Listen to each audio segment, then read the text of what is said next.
From the CyberHub bunker and studio, you're tuning in to the CyberHub Podcast. And now for your host and CISO, James Azar. Well, good morning, security gang, and welcome to another episode of the CyberHub Podcast, Monday, September 18th, 2023. I hope everyone had a nice, relaxing weekend where you were recharged and rejuvenated. Celebrated the Jewish New Year. We're now in 10 days of atonement. That's right. Jews between Rosh Hashanah to Yom Kippur, which is next Monday. So there will be no show next Monday because of Yom Kippur. 10 days of atonement. We ask for forgiveness. We atone for our sins, and we take deep reflection in our character interactions. And so we're going to do exactly that today. We're going to be looking and doing a deep dive into MGM and that breach. There's a few other stuff on the side, but that's really going to be the main focus of this morning's episode. So without further ado, for everyone tuning in live on our feed on Facebook, LinkedIn, YouTube, Twitter, now X, Twitch, and Rumble, good morning to all of y'all. Thank you for being here. We see all of your comments, Anthony, Brett, and so many others on YouTube and LinkedIn. Thank y'all for being here this morning. Join me for a cup cheers, y'all. Whatever you're drinking, my double espresso, that's what powers me through. Coffee cup cheers, y'all.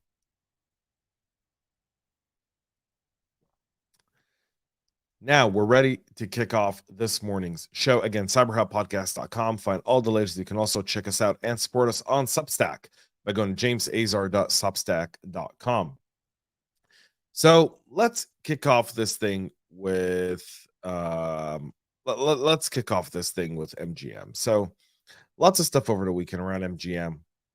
Lots of rumors. The 8K was filed had really no meat to it, which kind of led me to go through and research this a little bit more. And now we have a lot more detail. One, we know that the ESXi servers were encrypted in this ransomware attack, meaning the VMware hypervisors, or over 100 hypervisors, were taken down and were infiltrated as part of this ransomware attack. This ransomware attack is attributed to BlackCat or Alpha V.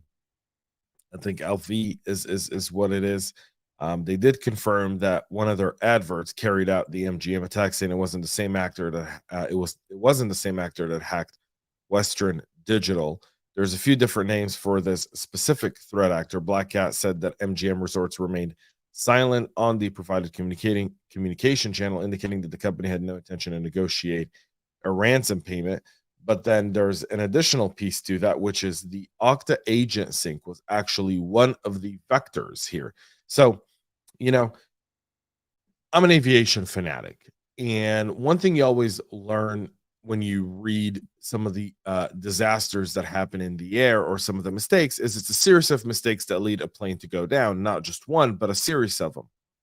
One mistake you can survive, two mistakes you can potentially still make it. But when it becomes a series of mistakes and it becomes a chain reaction, it just gets really, really bad. And by all evidence at this point, some of it from the threat actors, none of it from MGM, meaning it can be really corroborated, we now know that there was a chain of issues, a chain of challenges that took place that led to the successful exploitation and ransomware attack on MGM Resorts International. And this kind of went on because, well, one, they abused Okta for credential stuffing. That's number one. MGM shut down all of their networks, including every single one of their Okta sync servers, after learning that something was lurking there, sniffing passwords of people, and maybe they couldn't crack them, but they definitely got some access there. The threat group said that through the Okta sync issue, they were able to get into over 1,000 ESXi hypervisors on September 11th, and they tried to get in touch with MGM, obviously, to try and secure something there. It did not happen.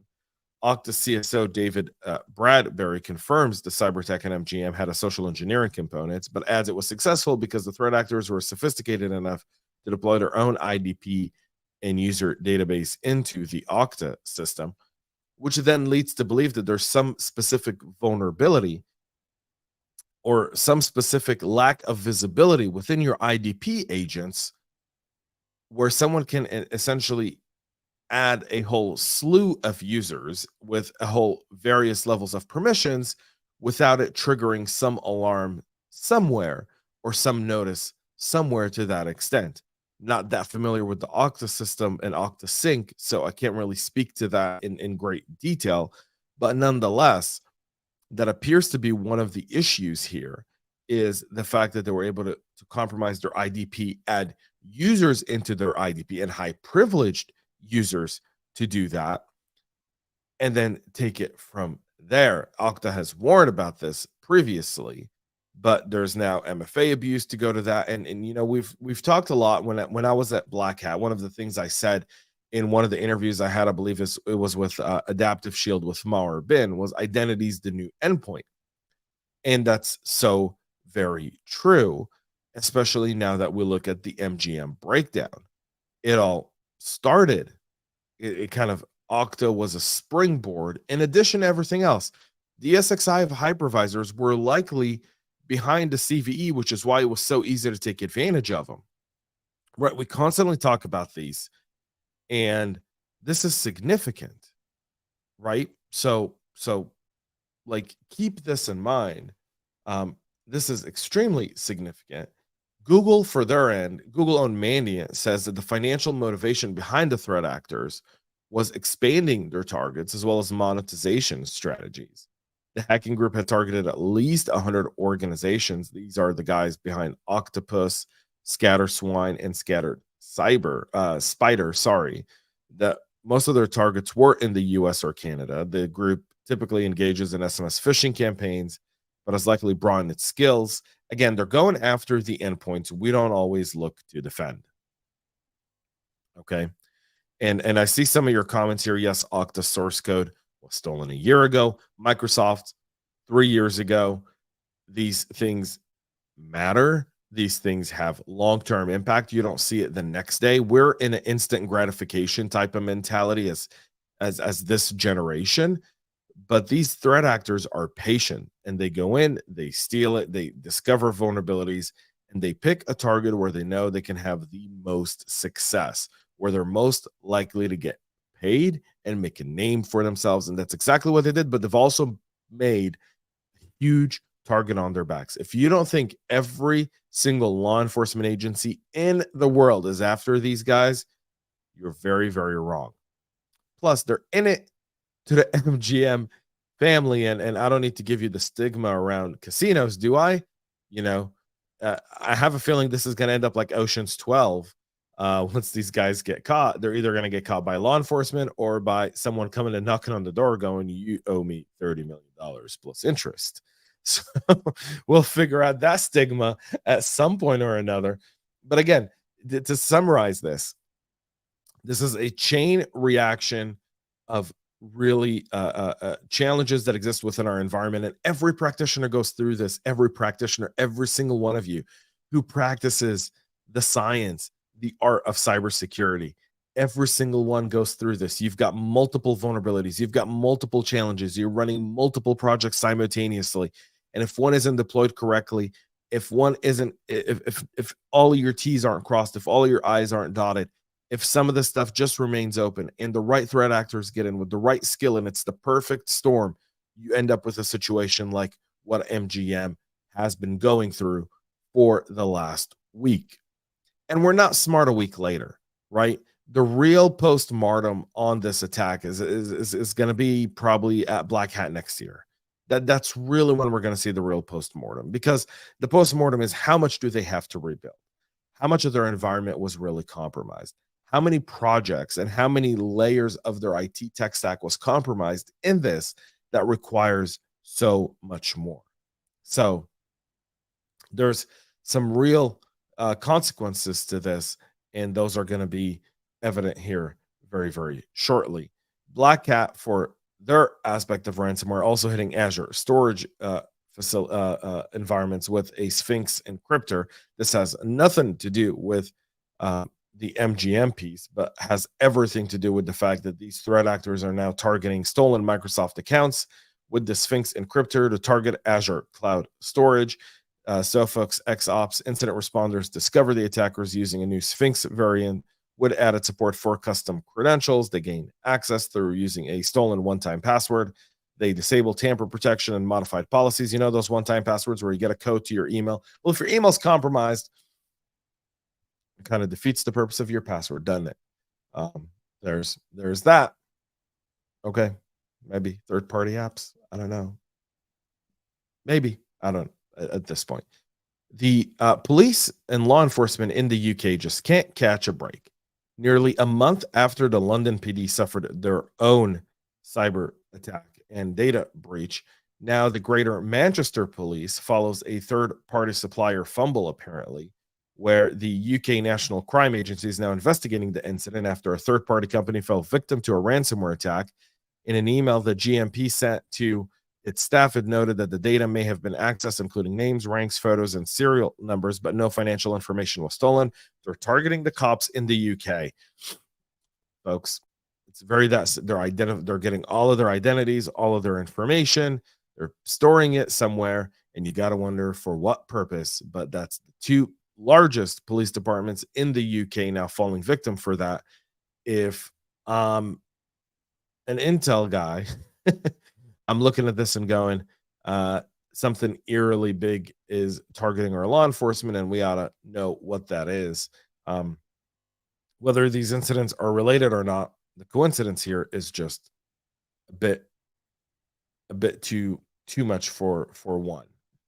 The Department of Defense says China's ICS cyber onslaught is aimed at gaining kinetic warfare advantage, escalating intrusions into military-based infrastructure, telecom networks, utilities, and more signal that Beijing is laying a groundwork for a potential mass disruption across the entire environment. So this is coming after the Pentagon released their 2023 cyber strategy this week. It's flagged with an uptick in state-sponsored cybercrime from the PRC, the People's Republic of China, specifically the CCP, the Chinese Communist Party, against sensitive targets that could have an effect on military response in order to counter U.S. conventional military power and degrade the combat capability of the joint force. The DoD alleges in the report that the CCP poses a broad and pervasive cyber espionage threat, surveilling individuals beyond its borders, stealing technology secrets, and undermining the military-industrial complex capabilities. But the activities goes beyond the run-of-the-mill intelligence gathering. It's mainly designed for disruption. This is obviously after Volt Typhoon attacks and many, many others targeting the infrastructure. I've heard Director Easterly speak about this multiple times. Her focus is China and nowhere else, and that's where everyone's focus should be, and we should be planning a way in divesting outside of China in order to really hammer that point home. Iran, for their end, are also carrying out specific cyber attacks targeting defense and pharmaceutical orgs. So this week, as many of you may or may not know, the UN General Assembly is taking place. That's when a whole bunch of people come and say a whole bunch of stuff at a meaningless organization that has zero teeth, but it's just let's all get together in New York City in September when the weather is still nice and do this thing and pretend like the world's a nice, safe place. It's not. And a lot of really evil people get up there and spew a lot of really bad things. Well, Iran, for their end, by the way, are in the crosshairs in a lot of different ways. One, from a cyber perspective. Another one is they've kicked out most of the nuclear inspectors that were in the country, leading to a showdown here ahead of the General Assembly. And this is probably part of a negotiation technique, obviously, after our administration gave him $6 billion not too long ago. So they no longer need those guys there, because we traded 5 Americans for 5 Iranians, and somehow we added $6 billion because that's the best the people we elect can negotiate. Reconsider our choices for elected officials. The password spray method that they are using is a brute force method that they're trying to gain unauthorized access to user accounts and systems, specifically targeting the defense area and the military and pharmaceutical, apparently both. So that's Iran resetting passwords. They're revoking session cookies in some of their activities. This is being attributed, by the way, to Peach. What do they call these guys? The Peach something, the Peach Sandstorm. I don't know why they gave him a peach, but there's the peach Sandstorm there. So Iranian actors are combining offensive network ops with messaging and amplification to manipulate target perception and behavior, according to Treasury and OFAC. So this is all on the behests of all the sanctions that are on Iran still. And finally, if you are a Fortinet customer, you may want to consider patching several high-severity cross-site scripting vulnerabilities that are impacting multiple FortiOS and FortiProxy versions. CVE 2023-29 or 183, CVSS score of 7.3 is a improper neutralization of endpoint during web page generation. Sorry there. So Fortinet has identified these flaws. They've patched them and released new versions. You want to make sure you get those updated. That's it for our show this morning. We'll be back tomorrow with a whole lot more. We're a few minutes over, so thank you all for being patient. Please make sure to subscribe, follow us. If you've got any stories or anything else, please let us know. Till then, have a great rest of your day, and most importantly, y'all, stay cyber safe. We love feedback, so make sure to connect with us on social media and subscribe to our podcast on your favorite podcast listening platform.